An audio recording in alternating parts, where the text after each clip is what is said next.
Hi friends, పుచ్చకాయ తిందామని అయితే కట్ చేశాను. చూడండి ఎలా ఉందో. దీన్ని అయితే వేస్ట్ చేయలేం కదా. ఇప్పుడైతే జ్యూస్ చేస్తాను. ఎలా చేస్తానో మీరు కూడా చూసేయండి. చూడండి, ఇలా చిన్న ముక్కలుగా అయితే కట్ చేసుకున్నాను. దీనిలోకి షుగర్ అయితే యాడ్ చేసుకుంటున్నారు. నేనైతే షుగర్ యాడ్ చేసుకున్నాను. మీకు కావాలంటే హనీ లేదా బెల్లం కూడా యాడ్ చేసుకోవచ్చు. దీనిలో కొద్దిగా వాటర్ అయితే యాడ్ చేద్దాం. మీకు కావాలంటే పాలు కూడా యాడ్ చేసుకోవచ్చు. నాకు అవైలబుల్లో లేవని వాటర్ అయితే యాడ్ చేశాను. ఇప్పుడు దీన్ని అయితే మిక్సీ వేసేద్దాం.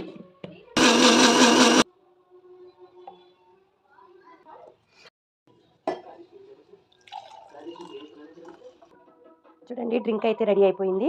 మా బాబు కూడా లేచాడు. వాడికి కొంచెం తాగిచ్చి మా వారి కోసం అయితే ఉంచుతానమాట. మీరు కూడా ఇలా ట్రై చేయండి. హెల్తీగా కావాలంటే హనీ లేదా బెల్లం అయితే యాడ్ చేసుకోండి, చాలా బాగుంటుంది. Thank you for watching.